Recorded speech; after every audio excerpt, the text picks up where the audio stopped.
Hi, this is Joseph Williams, son of John Williams, and you are watching the Nerf Herder Council.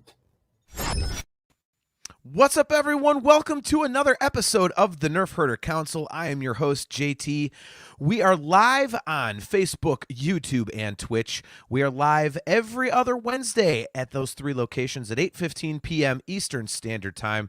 As always, we are brought to you by Audible. Go to audibletrial.com/NHC for your 30-day trial and a free audiobook download.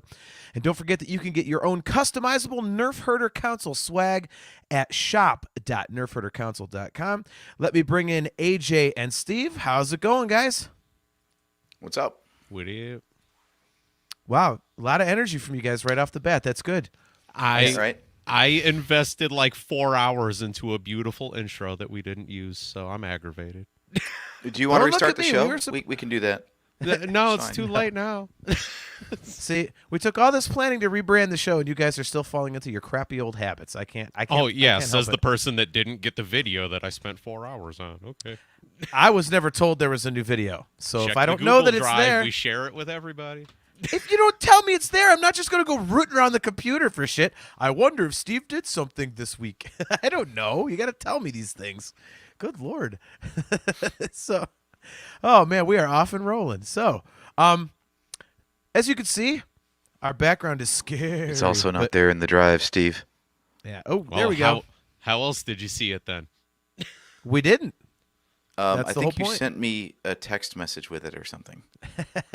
Point is, it's not there. It doesn't matter. Yeah. Oh yeah. So- Moving on. yeah. But what is I there? love wasting my time for show things that we don't use. It's good times. Well, hey, now you don't have to waste your time because we're going to have a nice conversation about horror movie remakes, something that we touched on WTF Friday a little bit, and something that, Steve, at least for me and you, is near and dear to our hearts, especially you.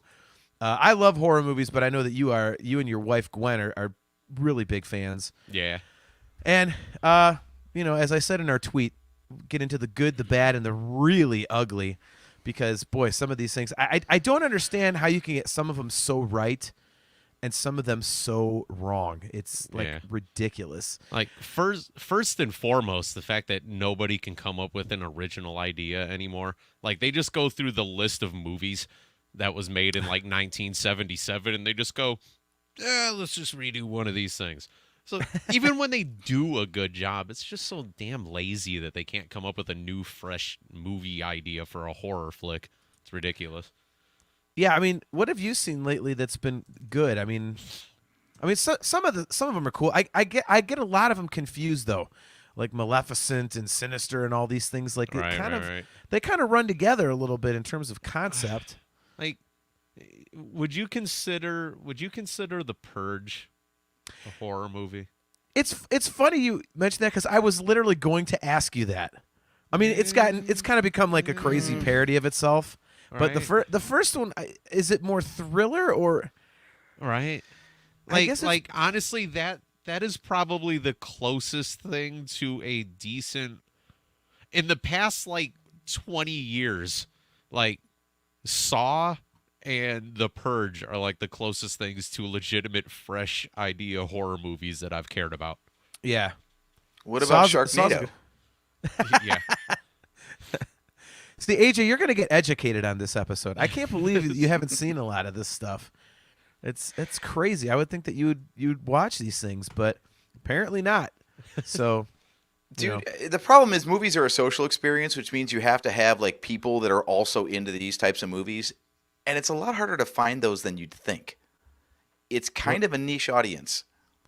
I've gone to horror movies by myself. I don't care. I distinctly remember going to see the second Rob Zombie Halloween movie by myself, and I didn't give a crap. I wanted to go. No one would go with me, and I'm like, then I'm going to see Rob Zombie Halloween, damn it. I like the first one so much, I'm going to go see the second one. So I did. It's fair enough. I went along. I kind of agree with AJ. Like, I won't go and see those things by myself, but fair enough that somebody does. You know. I also don't mind seeing movies by myself. I'm that guy. I really don't care. If I want to see it, AJ, like you said, it's a social experience. Like, no, you're sitting there in silence for 2 hours. It ain't social, so I don't give a damn. Now, before and after, if you're like going for dinner or then you're going out to have some beers afterwards, yeah. But during the movie, like, no. So it's not. I don't really care. If I want to see it, I'm seeing it. It's more to have that built-in audience, so you do have someone to talk about it with afterwards, for sure. I could see that. But yeah, I've seen a couple of the remakes we're going to talk about. I only got like 20 minutes into the third one, and I already feel like I want my $3.99 back from Prime Video. Oh wow. Well, Oh why don't God. we- Okay, Steve- get into that first. I want to know what piece of trash you spent money on. Before we do that, I have to ask you guys a question, and feel free in the chat to answer this as well. Would you or would you not want to absolutely punch this face repeatedly and over until it is just a bloody pulp? Not that face. That Yeah. face. Ugh. Yes. Yeah. That, I mean- that guy looks like if you ordered Edward from Twilight off a Wish.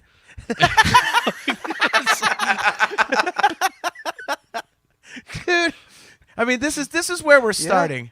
This is where we're starting. So, the remake of A Nightmare on Elm Street. This guy lives till the end. If you look at this guy right now, are you going, I'm rooting for that guy?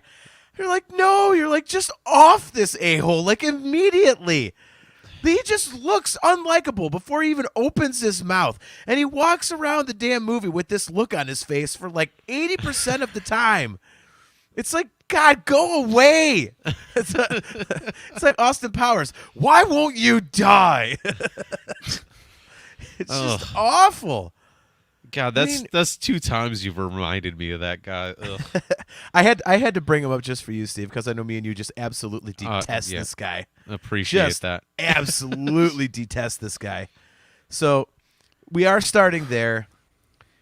Steve, Well, there's nowhere better to go than up when you start with the remake of Nightmare on Elm Street, okay? exactly. All right, AJ, so you said you got 20 minutes into this thing, so we'll let you start. What were your impressions of having watched only a little bit of it? Makes no sense. Like, none. I get like the kind of like stinger thing of, oh, you show Freddy right off the bat and then you explain it later, but I'm 20 minutes in and they haven't explained a damn thing. He's already doing his Freddy shit, and you haven't told the audience who he is, why he's there, why he looks like a friggin', raisin, and he's just bad. Raisin. It's just bad. Oh, He looks like one of the California raisins. Dude. That's an 80s reference for you. yeah, it is. Oh, my God. The Yeah. voice is bad. The Oh, makeup God, is so bad. So bad. It's So bad. like you can tell the guy's not talking. The guy on set is obviously not talking because like you see it's like a Muppet mouth. He's just pretty much able to go like, and there's like dialogue coming out. It's the dumbest thing ever. Yeah, I guess they tried to make him look like an actual burn victim, so they were going for like the realism of it, and it's like, and then they the made realism of the serial killer child molester who attacks you in your dreams. Got it. Well, Yeah, cool. Now remember, that's the other thing. In the original, Freddy was a child murderer. Mm-hmm. In this one, he's a child molester. So not only did they basically soften it and try and make it real, like you said, the voice is just dumb. I mean, seriously, it's one of those things. Like as soon as I saw the promo photos for it, and I went, I mean, Steve, did you have the same reaction when you first saw Freddy? You're like, what the hell is that? Yeah. Is that softening though? Yeah, it's way worse to get killed than it is to get raped, because at least rape you survive. I mean, I can't believe I'm going to say this, but usually, boy, it just got real dark real fast. 10 minutes in, and Damn. but Wow. you know what Okay. I mean. You know what I mean. So, And it was like worthless too. Like he attacked the guy in the diner and killed him with like a knife that was on the table. Like it wasn't even a Freddy Krueger kill. and sadly, that was the coolest kill, wasn't it, Steve? Pretty much. Yeah. Can dude, y'all like, explain that one to me? So that was his first kill, where Robert Englund's first kill was Johnny Depp on the damn waterbed on the flipping room. No, it wasn't. No, it wasn't. Robert Englund's first kill in the movie was Tina. In the, Oh, it was yeah, the yeah, yeah, it was the yeah, rotating yeah, room, but it was yeah. Tina flopping around because Yeah. that's that he like, basically everyone thought Rod did it. Yeah. Here's what I don't get though. I thought Freddy could only attack when you're asleep. This guy was awake. Yeah, I because thought- he was standing up in. Well, no, he was had his asleep. eyes closed. Yeah, he was just standing up. He had fallen for asleep some, in the diner. Yeah, but for some strange reason, him and that girl were the only two people at the diner. And she's like, "What are you doing?" And he's like, he stabs himself in the throat. And it's like, Yeah. No. So he had fallen asleep, and he had the intro sequence where he goes through the kitchen. It's all haunted and creepy and shit. And then he snaps out of it. The waitress wakes him up at the table, like, "Dude, you can't sleep here." He's like, "Oh, I'm sorry." And then he looks at his palm of his hand, and it's all bloody. Okay. And then blonde girl, I don't even know her name, shows up, and they have a bit of dialogue back and forth. So he's talking to someone else. Then the Freddy attack happens, and he cuts his own throat. Well, I mean, the whole thing doesn't make sense. yeah, it's, right, It's right, it's right. it's just terrible and keeps going. I mean, I've literally only seen it one time. I remember it pretty well because I absolutely hated it. Wow. By And the I- way, I'm really off.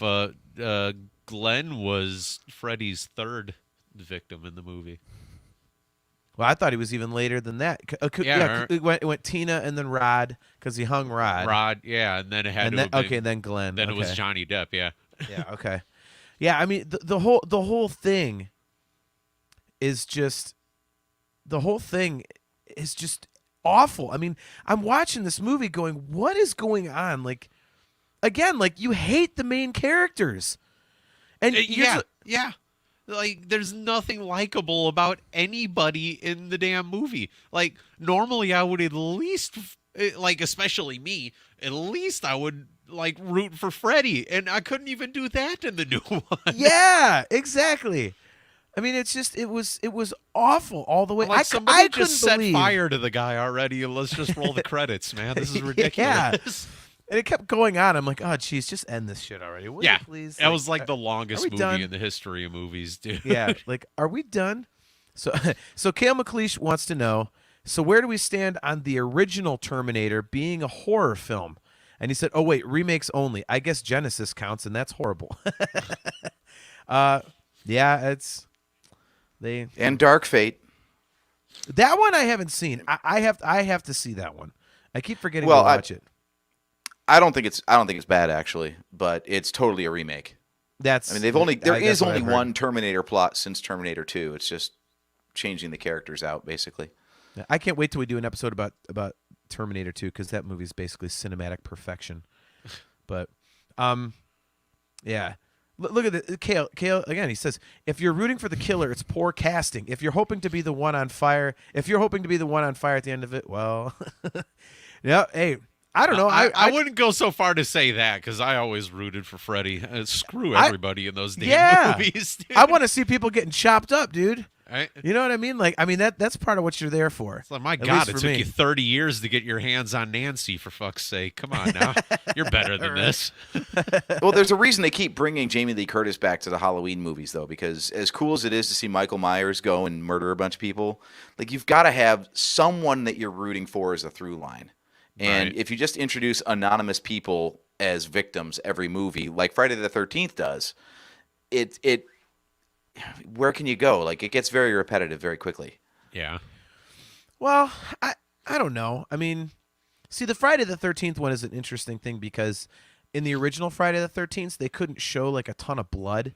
I mean, if you Right. watch that I forget what it's called, but there's that big documentary like Return to Camp Crystal Lake or something like that. You can find it on Amazon, but they talk about how they had all these like gory, gross kills in pretty much all the movies, and then the censors made them take all that stuff Yeah. out. And it's like, well, that's kind of boring and stupid. Yeah, So- because there was that handful of years that they weren't allowed to get away with any of that. Like you remember, Yeah. like they weren't even allowed to use their weapons in the Ninja Turtles movie, and Freddy technically he killed nobody in the fourth movie Yeah. or something. uh-huh. Like it was just that weird batch of years that like you weren't allowed to have any of this cool shit in movies. And boy, they flipped that pretty quick. Look at this asshole. Steel Brony 17. JT got a face for horror movies. I don't see you on camera, you prick. That's funny.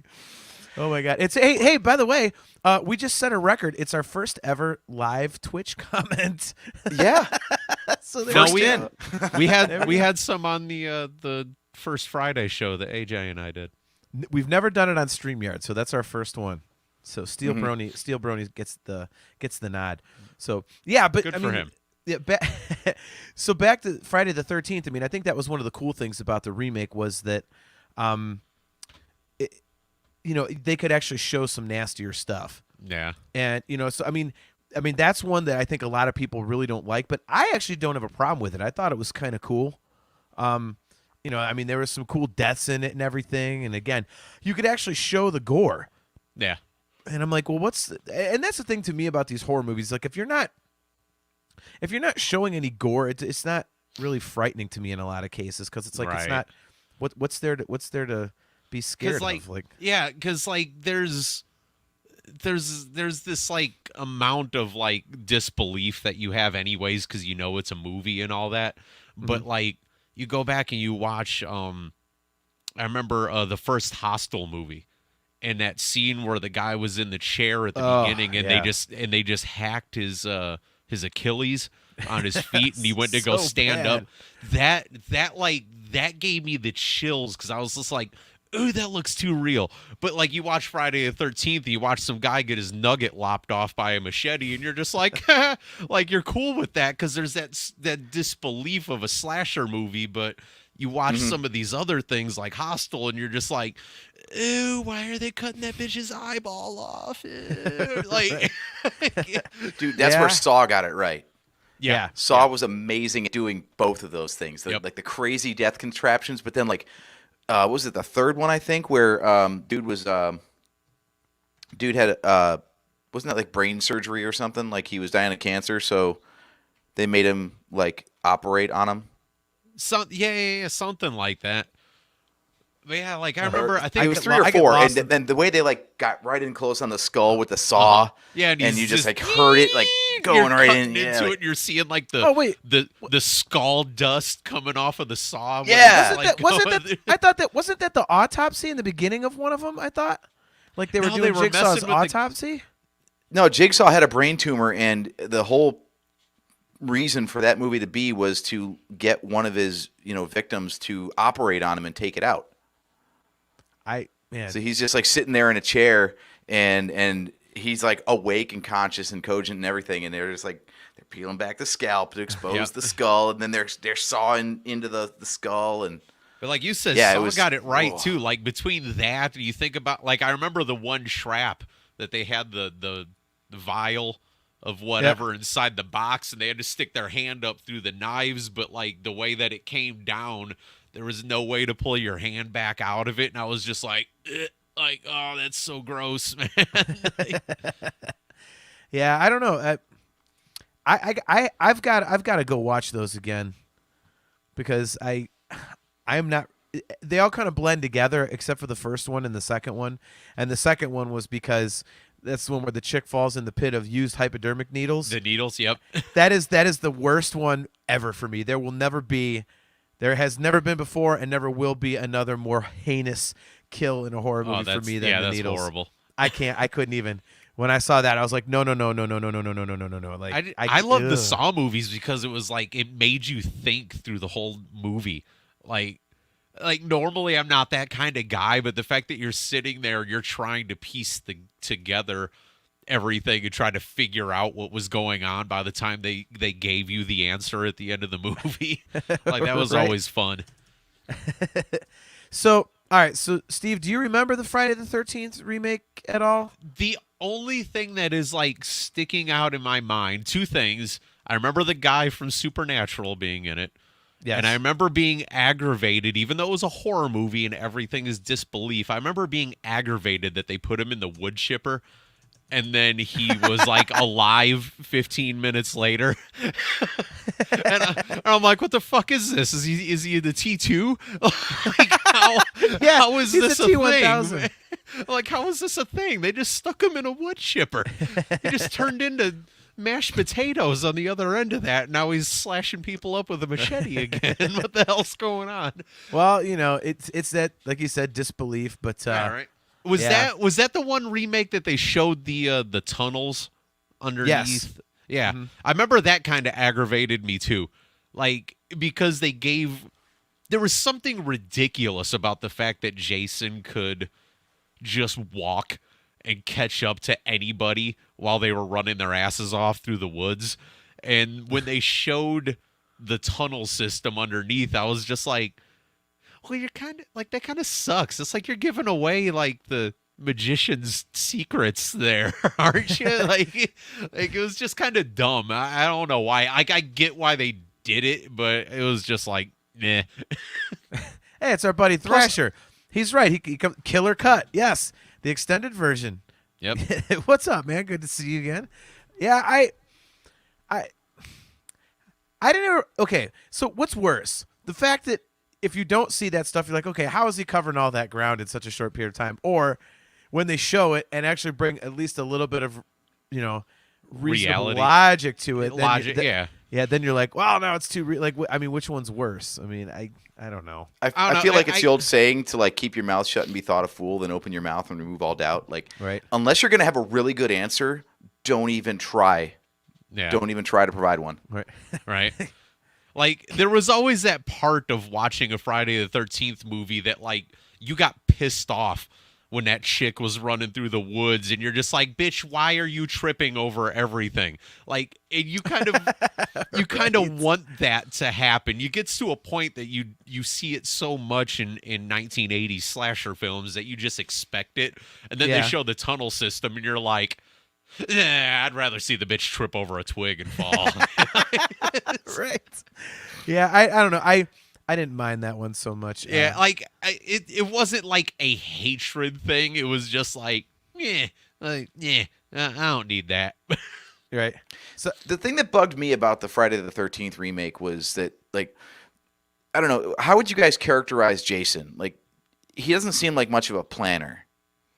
He's more like just improvise. I'm around you, and I feel like killing something. So what do we got? Like, Yeah, it didn't seem like too much thought process ever went into what he, did out there at Crystal Lake. right. So like in the remake, when he picks the dude off in the speedboat with a was it crossbow or a bow and arrow? Yeah, that I'm was like, awesome. That is not Jason. Jason doesn't No. use a bow and fucking arrow. He uses a machete.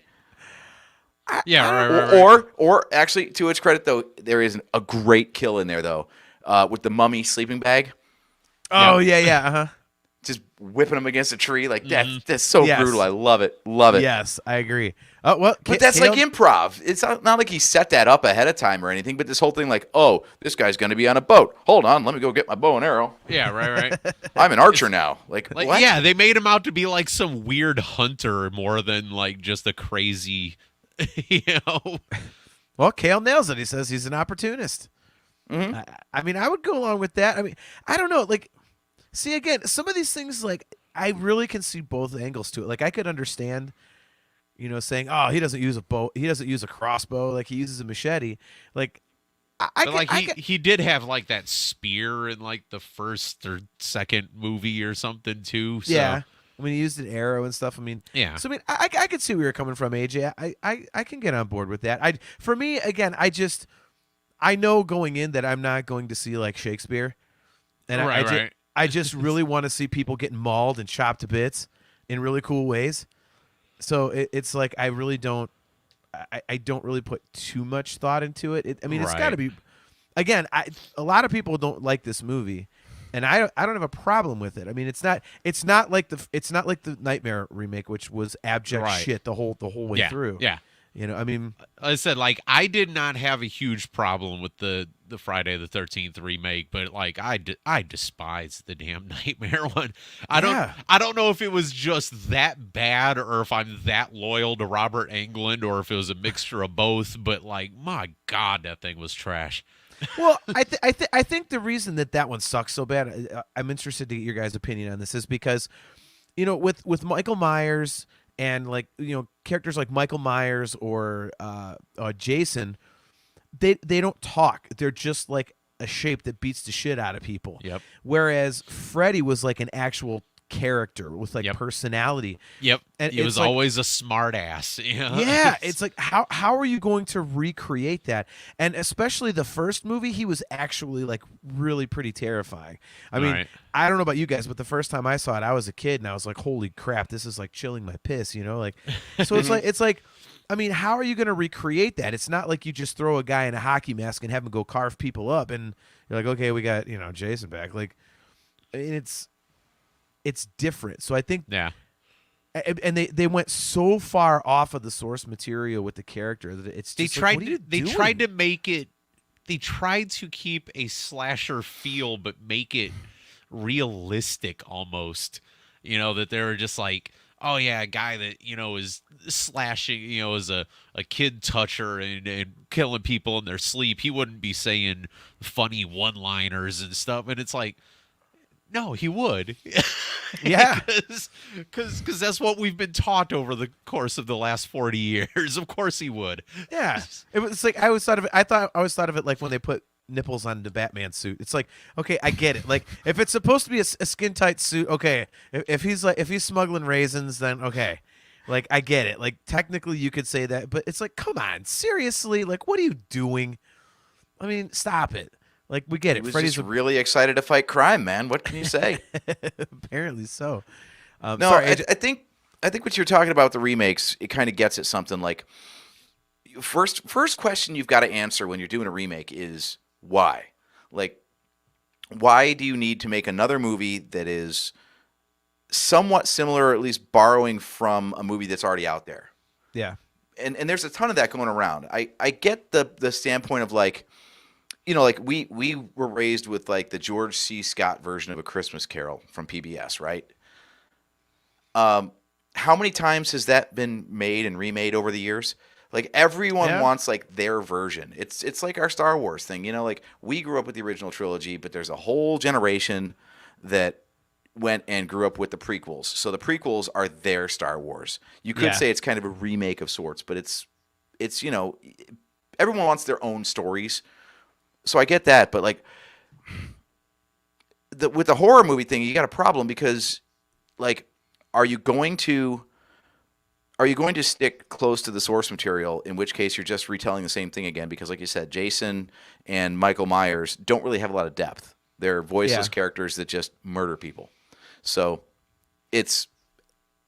or you can go the Michael Bay route and you can like change up the character like they did with Freddy, but then it better be good, because if you're going to change something people already liked, you've got to come up with something better or come up with a good reason to have gone away from the formula. Yeah. And I think that's where like Friday the 13th succeeds, because it's pretty straightforward with like what it does. It's just like, here's a Friday the 13th movie just made newer. And the Rob Zombie Halloween movies were like, here's all the camp stripped away and we're going to make it like visceral and uncomfortable and, make it feel, like hard to watch. Like reading a Stephen King book, it's like, Yeah. it's like vulgar in your ear or in your, mind's narration kind of thing. Yeah. And then like the Friday, the Nightmare on Elm Street one though, just doesn't work. No, it didn't work on any level. I mean that is the perfect example of why you don't do them, and unless you're gonna nail it, and we're gonna get to some good ones here in a minute, but that was just so far off base that it was. I mean, I don't know what the hell they were even thinking. It was just. I don't know if they can do a worse one. I haven't seen a worse one. I'm sure there probably is a worse remake, but I've not seen one that I hate more than that. And by the way, everybody, quick show note: Steve just lost his power, so that's why he dipped out of here. So Okay. if he gets his power back, he will be back on. If you want to see something awesome, go back a few minutes on the video feed and look at his face, the way it froze. He looks like the frickin' lady from It Chapter 2, like the old lady going Nice. and just sitting there for a while. So I was like, what is he doing? But anyway, moving on to the number 3 of the big 3 horror characters in terms of remakes. And I'm in a minority on these, but I absolutely love the Rob Zombie Halloween remakes. The first one's Dude, me obviously too. better. I mean, the second one was interesting because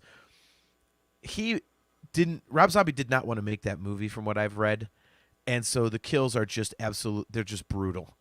It's got one of my all-time favorite kills in the second one, where he goes out behind the strip club with that bartender manager guy and just literally stomps on his head until his head like splats like a watermelon. Like that was that was just incredible.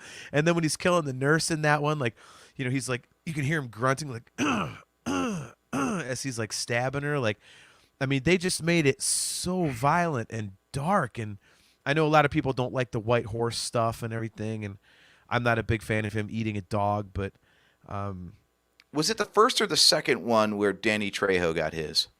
the first one, because that's when Okay. Michael Myers escaped the mental hospital.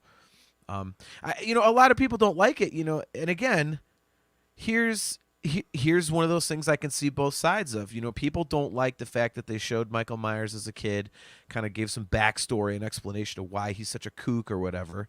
I personally thought it was kind of cool, instead of just like, okay, well, he's a creepy little kid. Oh, look, he's insane now. He's murder. Like, I mean, I understand, the benefits to both. It was much more, suspenseful, I guess you would say, in the original.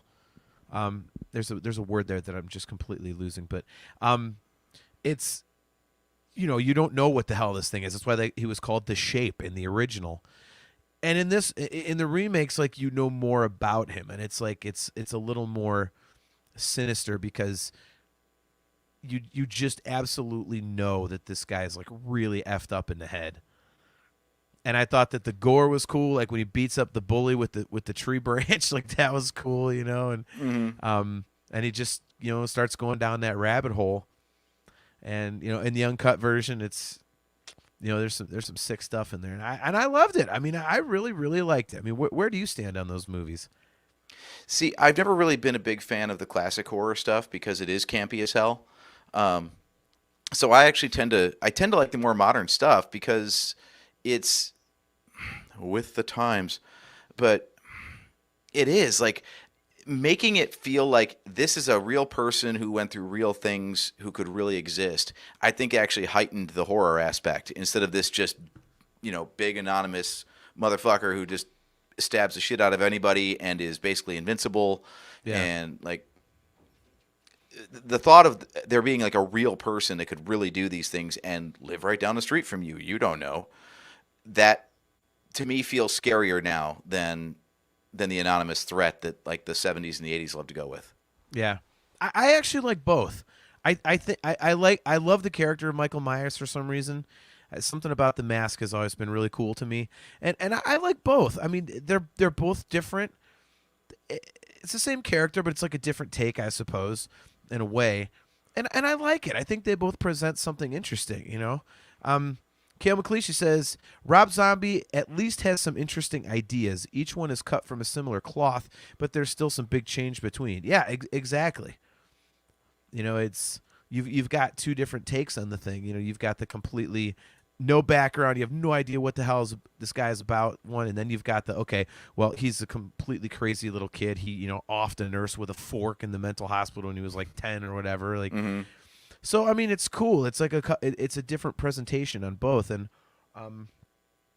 again, back to my thing about if I'm going to get a horror movie that I know is just strictly there as a remake or just there for the sole entertainment of watching people getting butchered, then show me people getting butchered, man. Like Hellraiser. I mean, it's not a remake, so we're not going to get too deep into that. But Hellraiser, man, they just have buckets of gore. I mean, I've got my background right now as one of the scenes, like, Julia, skinned, writing "Help me, I'm in hell" I'm in hell, help me on the wall in blood. Like, that's cool. That's what I want to see. So, and the Rob Zombie Halloween movies gave that to you. I mean, they were messed up, and it was really violent when he was killing people, and that I think that fits. That's why it depends on which Michael Myers that you want to see. If you want the really kind of suspenseful one and the jumping out of the shadows one, well, then you got the original. If you want to see what you think in the back of your mind Michael Myers would do when he's off camera, the stuff that they're not showing you in the original, then you watch the Rob Zombie one. So I think the other thing that makes the Rob Zombie one hits better for me is that they do take the time to make you at least somewhat care about the people he's killing. Like I said, the Danny Trejo character, he was like the janitor or something, I think, at the institution. They took the time to show that, he's being merciful and nice to this guy. He's basically, kind of raised Michael, so to speak, in the asylum.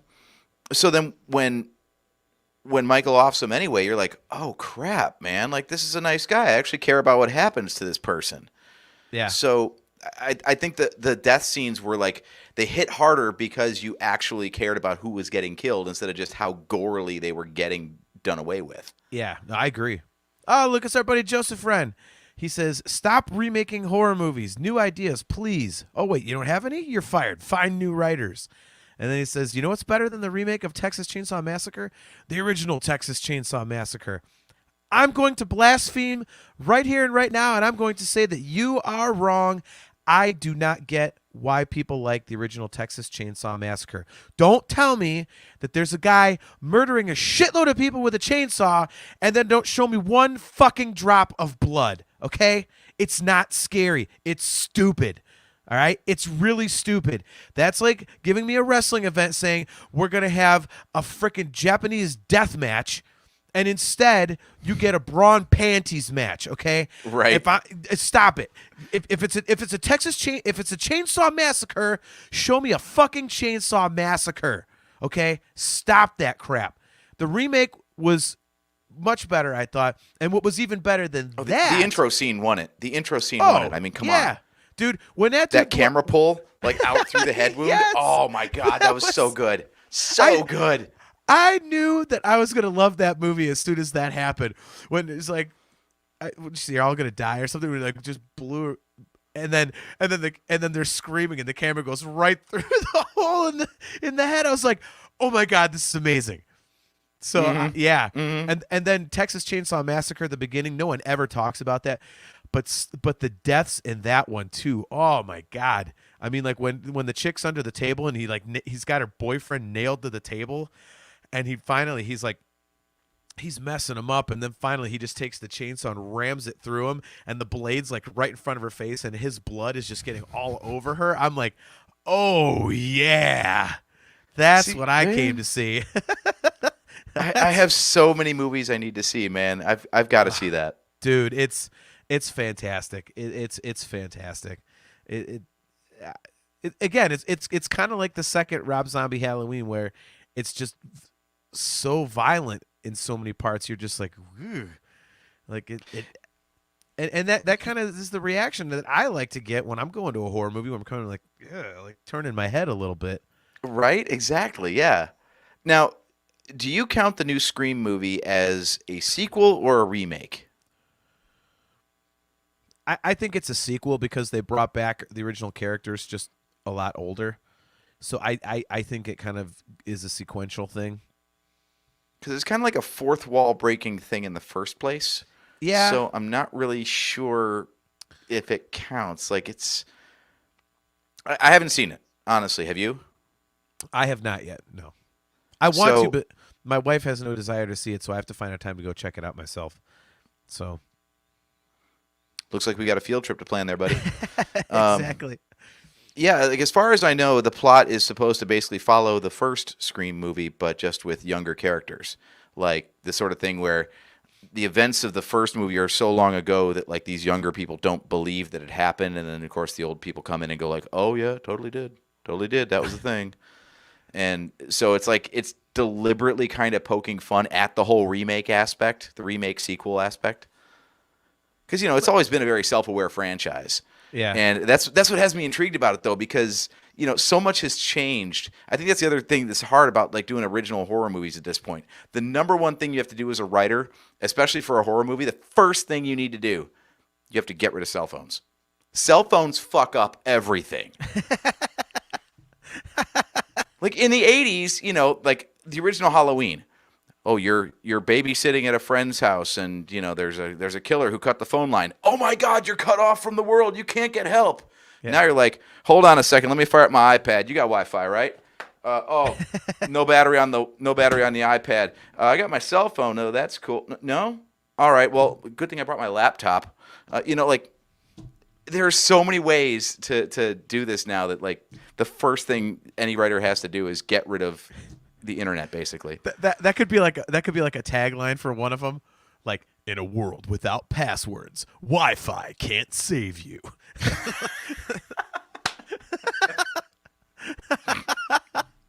That would be awesome. Just all the technology screws them. It's like the 21st century version of Maximum Overdrive, where like Wi-Fi and laptops just completely decimate you. Look at Joseph Wren. Japanese deathmatch equals smoke bombs. Yeah, go watch Terry Funk versus Cactus Jack in the mid '90s in the Tokyo Dome and tell me that that's freaking smoke bombs, dude. It's actual C4. I mean, it basically cooked Mick Foley for criminy sakes, man. Like, geez. He might have been talking about that AEW debacle with Moxley versus Kenny Omega.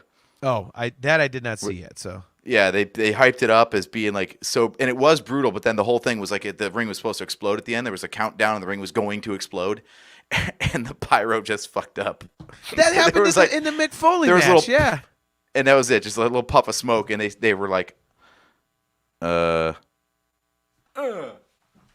went with it anyway because they had to, but like, yeah, it was terrible.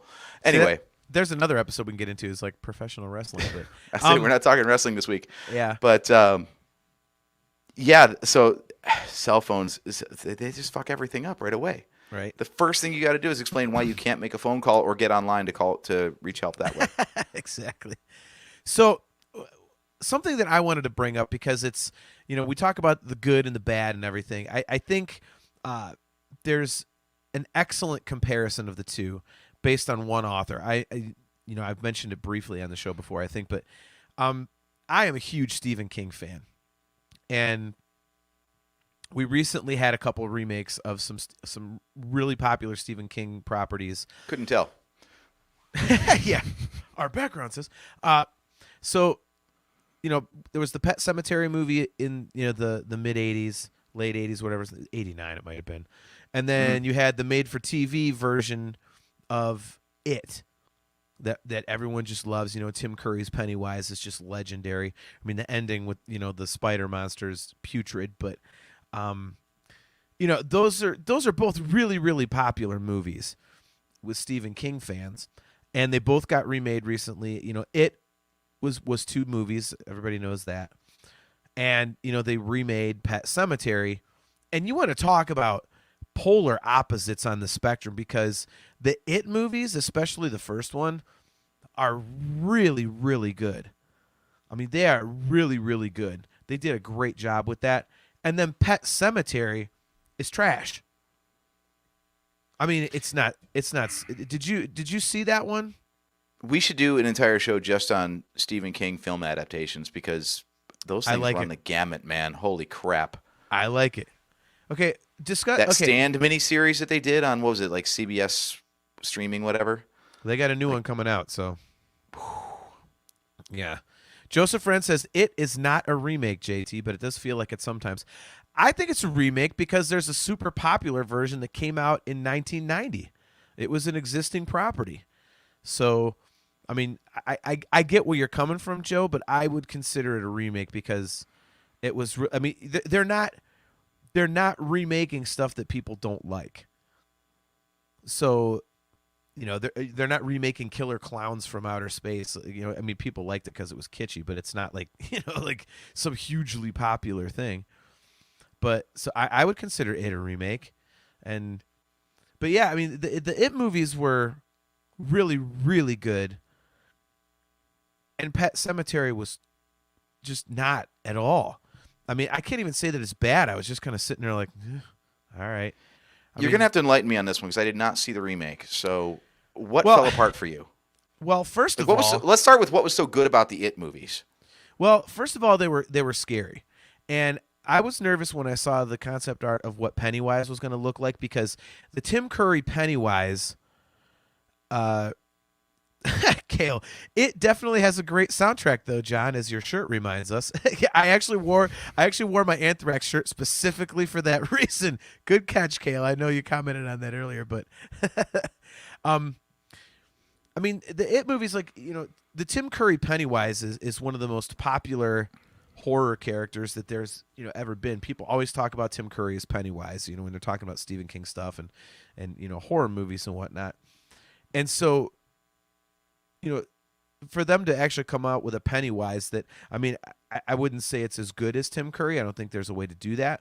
But it's kind of like how they missed the mark so badly with Freddy Krueger in the remake of Nightmare on Elm Street. I think they got close with the Pennywise in It.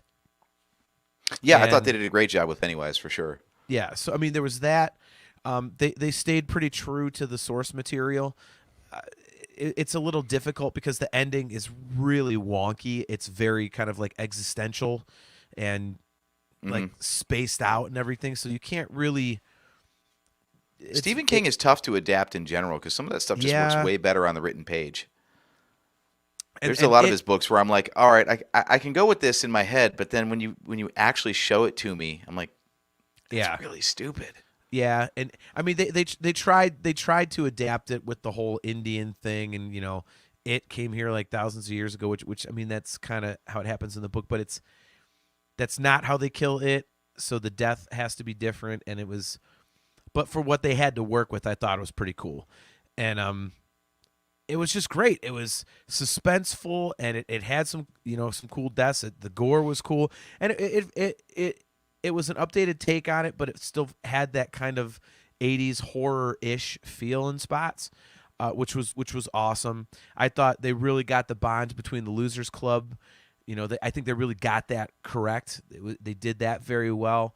Mm-hmm. I just, I'm a huge fan of the book, and when I came out of both movies, I was like, yeah, that was cool. I can get on board with that. Whereas with the Pet Cemetery remake, first of all, whoever the hell came up with this idea just should have been fired from the project immediately. Are you familiar with the story of Pet Cemetery? Have you seen the first one? There's a cemetery and there's some pets in it, and they come back to life as zombies. Okay, well, you have to answer the question honestly. Are you familiar with the story of Pet Cemetery? That was a real answer. Okay. I know that the whole marketing pitch of the 80s movie was like a black cat. And I think they're like, you bury your pet there and they come back from the dead, right? Yes. And what happens is this guy moves to this little, like, basically like a Maine country town with his wife, and he's got like a 7-8-year-old daughter, and then he's got like a toddler. His name is Gage. And in the book, basically you get through 2/3 of the book for all hell breaks loose. But it's a great slow burn for a Stephen King book because sometimes he gets lengthy at that. And basically they're flying a kite outside with the neighbor and stuff, and Gage, the little toddler, gets loose, and the whole thing with the Pet Cemetery happens because the daughter has this cat named Church. It's like they're best friends. And Church wanders into the road and gets hit because the road in front of their house, like trucks, it's always got semis going back and forth. So the neighbors like, watch the road, be careful. So the cat gets hit in the road while the daughter and the kids, or the wife and the kids, are out of town. So the dad's like, oh shit. And the guy across the street had told him about this pet cemetery. He's like, let's go bury the cat. So they bury the cat. Cat comes to life, but the cat's like basically an undead asshole. So so it's just a cat, then, is what you're saying. Yeah. So things come back, but they don't come back the same as what the thing is. Well, they're out. The whole family's out there about 2/3 of the way through the book, and Gage, the toddler, gets loose and wanders into the road just at a split second. The dad's split second too late. Kid gets hit by a truck, dies. So the dad ends up digging up the kid's corpse and putting him in the pet cemetery. So the little kid comes back, and he's carving people up, basically. So the whole thing, So the whole thing is, I want to see this now. Yeah, so it's like the grief of a parent. The toddler gets hit by a truck and all this other stuff. So in the remake, they have the daughter get hit by the truck. They completely change who gets hit, like who gets killed and stuck in the Pet Cemetery. And it's like, why would you do that? I mean, that right there, I couldn't believe it. Because when the movie came out, it had leaked that there's a big plot twist. And I'm thinking, how is there a plot twist? Like, everybody knows what happens.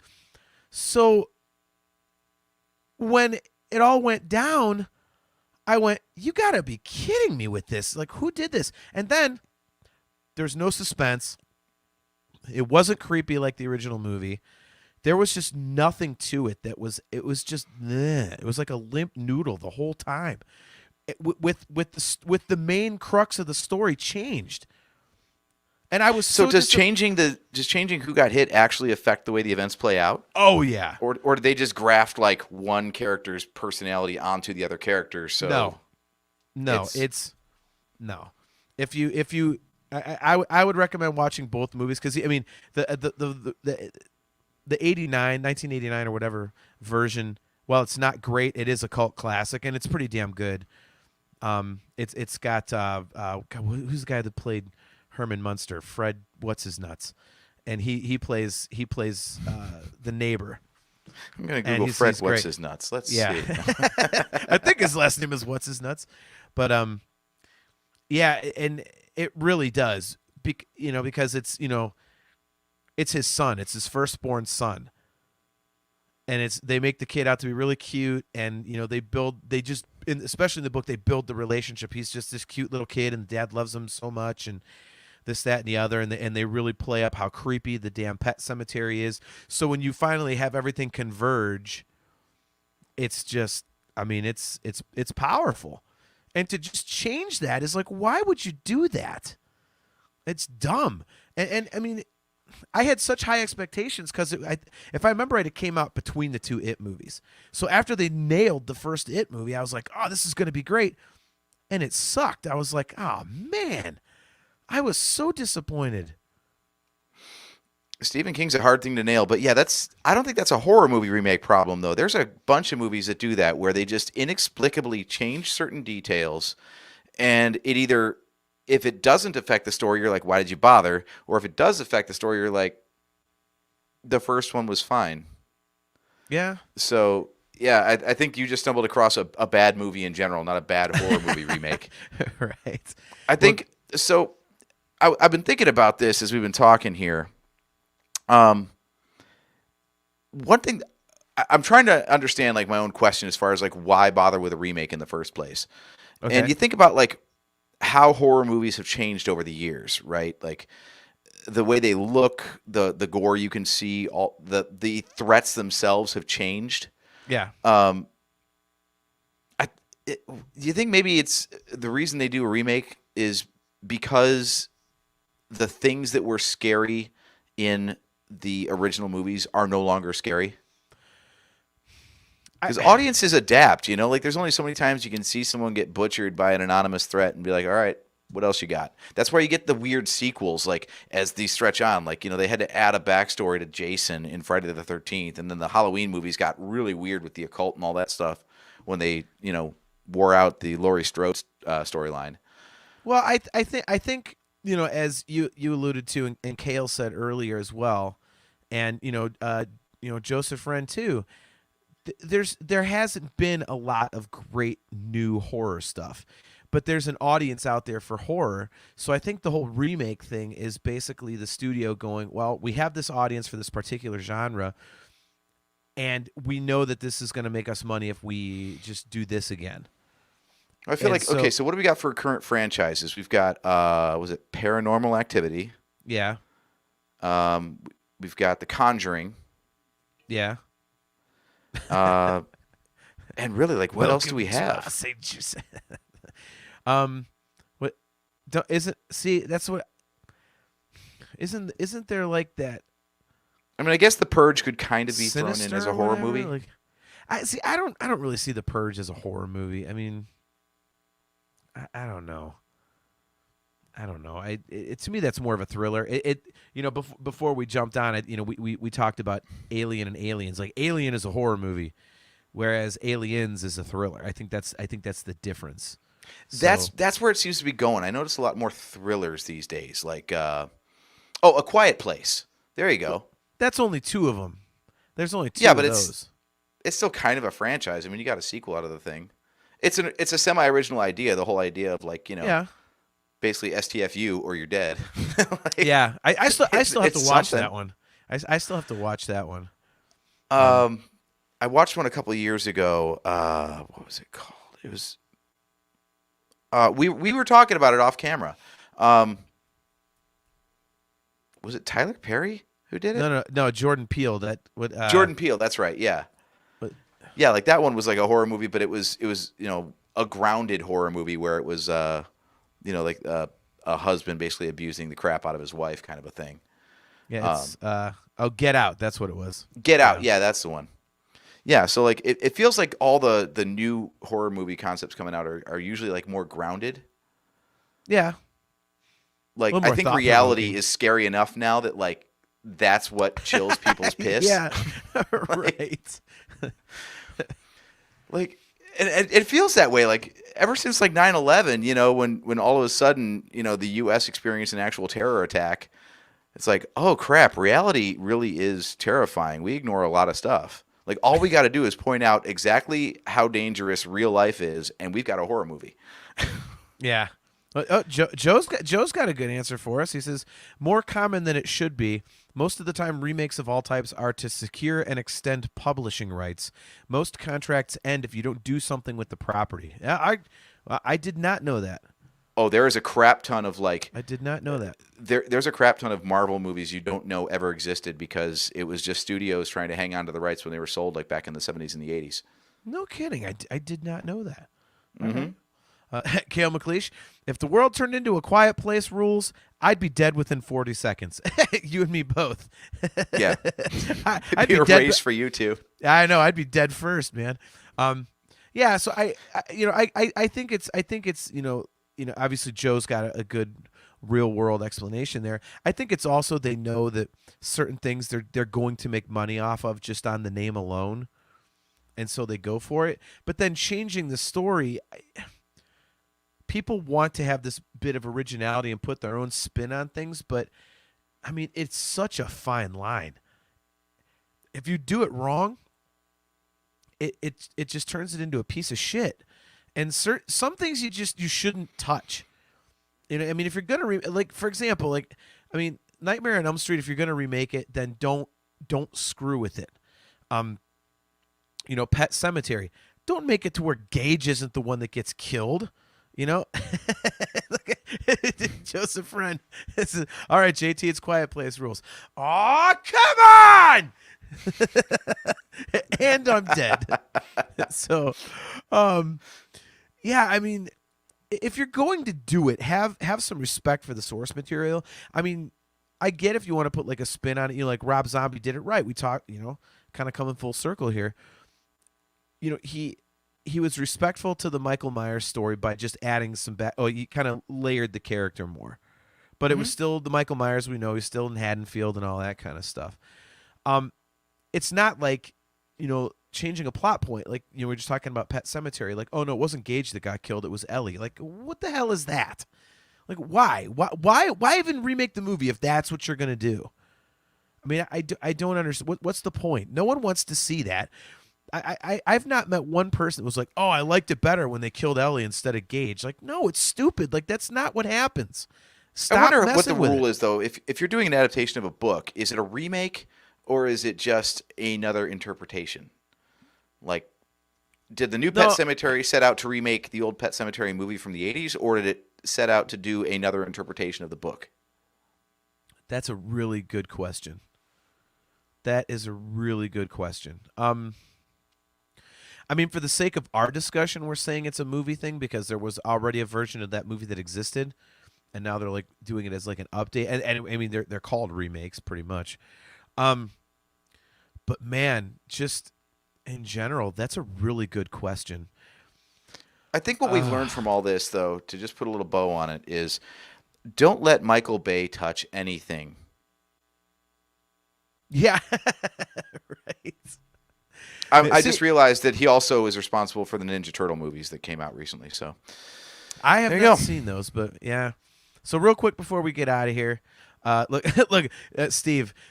He's at least got on his his power phone back comment- just in yeah. time to comment. Yeah, he's saying Pet Cemetery was trashed here too. Though as a parent of a small child, I was glad they didn't show the kid get hit by the truck. Oh, stop that! None of that crap. Billions of people have little kids, and they thought Pet Cemetery was awesome. Don't be going down that route. Just stop that. It would be way worse. It was worse when the cat got hit. No animal violence in movies, but you can smash kids all you want. That's the rule. Fuck 'em. That's why Amityville Horror is one of my least favorite horror movies ever. Yes. No people die, but the dog does. Yes. Thank you. One quick question from Joseph Friend, and we can close up shop. But he says, "What about The Thing? The '80s remake with practical horror effects actually told a more effective story visually. The original was more psychological and happened off screen. Which is better?" I have only seen bits and pieces of the original, and I love the John Carpenter 1980s version of The Thing. The effects, like they're those cheesy 80s special effects, those gory, goofy effects. And I think I just think it looks cool as hell. I mean, it's crazy. I mean, have you seen that one before? I have not. I suck with horror movies, man. That's why That's all right. Steve lost his power at the worst possible time. This whole show was supposed to be you and Steve going nuts and me just like sitting back and Well, now you're getting educated because now you've got stuff to watch. Like, yeah. The thing is basically like these guys are in Antarctica on a scientific mission and they're digging around in the ice, and they uncover like some alien thing, and basically it's this organism that gets into their dogs. At least that's what happens in the '80s one. And so it's Alien 3. No, it's not. It's like I would love to make that joke, but it mimics what it kills. So basically, it kills the dogs, but it just looks like the dogs, so you can't tell what the fuck it is. And then it kills the person, and the person's walking. So then all these guys are in this like shut up, scientific base in the middle of a blizzard in Antarctica, so they're stuck there. So it's the X-Parasite from Metroid Fusion. Good God, we are going down the nerd rabbit hole. It's a common trope, is my point. I'm sure Star Trek did it back in the 60s, too. In fact, it did. There was an episode of Star Trek where, there was an alien whatever that was killing people on a station and assuming its form. And it became a horrible clone fight between Kirks. And Spock couldn't figure out which one was the real Kirk. Well, so yeah. Well, I mean, the thing's been around for quite a while before the 80s, if I remember right. So who knows? Maybe Star Trek ripped off the thing, but that could be. I don't have. When was the dates in thing front of me. written? Because we're talking a 1967 episode of Star Trek here. That I don't know. I do not know that. I don't think King was writing stuff back then. No, the thing is not a Stephen King book. Oh, it's not. No, it's not a Stephen King thing. No, Oh, it's just a concept movie. But I get confused because you've got, isn't there like they and them and of course it and the thing and the mist. Oh, dude, yep. See, we definitely have to do a Stephen King episode. Maybe I'll do like a WTF Friday for that or something. Because That'd be cool. Oh man, I could talk Stephen King for hours, man. Like, I love it. Huge fan. Read most of his stuff. A lot of the movies are good. I mean, like you said though, total hit or miss. And some of them are just absolutely terrible, and some of them are absolutely great. So maybe I'll come up with a list, and then I'll have you guys rank, hit or shit. That'll be the episode. Stephen King movies, hit or shit. So, hey, there's an episode. We came up with one. Now we don't have to text back and forth a few days before the show and go, hey, what are we talking about? So there you go. That's fine. We didn't do that this time either. Exactly. So, well, like I say, now you're educated and you've got some stuff to watch, and we can revisit some more horror topics with Steve, if I could speak properly, down the road. So, did you just spill? Yeah, I did. That's fine. Nice There's work. no electronics there. All right, well, there you go. So, well, yeah, so that's going to do it for another episode of the Nerf Herder Council. We'll close up shop on that note. We are brought to you by Audible. Go to audibletrial.com/NHC for your 30-day trial and a free audiobook download. You can get your own customizable Nerf Herder Council swag at shop www.nerfherdercouncil.com. If you want to download the audio version of our podcast, just Google Nerf Herder Council Podcast. We're on any number of platforms. You can find us pretty much anywhere. So if you want to listen to us in your car and whatnot, feel free to go and do that. And hey, check us out on Twitter at NHC Podcast. And we do have another WTF Friday coming up on Friday, February 25th. And the topic, AJ, do you guys have one, or is it to be determined? It is to be determined. Again, Okay. This is kind of like a sandbox, so I've got a couple ideas, and the stuff required for it is showing up next week. So if it shows up and I get it set up, then we'll do one thing, and if it shows up and it doesn't work, then we'll do another thing. So All right. yeah, we're still figuring all that sort of stuff out. But yay, tune in to find out if the show happens or not. But this is our regular time slot. We said it was going to be like the last Friday of every month, so it Okay. seems like we've been doing a bunch of them lately. But it was really just the one extra for Star Wars Podcast Day. Look at Joseph Friend about the Stephen King. No Kingdom Hospital, please. Yeah, well, I think we know what list that one's gonna fall on, Joe. Hit or shit. so Hey, beep beep. I know. Yeah, beep beep, Richie. So, anyways, guys, thanks for checking out the show. Once again, I am your host, JT at Dog Pound Jedi. He is AJ. At Drake Adams 579. He was Steve at No Power in Parma Heights. And AJ and Steve will catch you maybe on February 25th for WTF Friday. And we will be right here 2 Wednesdays from now, whatever the hell day that is. I think it's March 2nd at 8:15 p.m. Eastern Standard Time. And we'll catch you next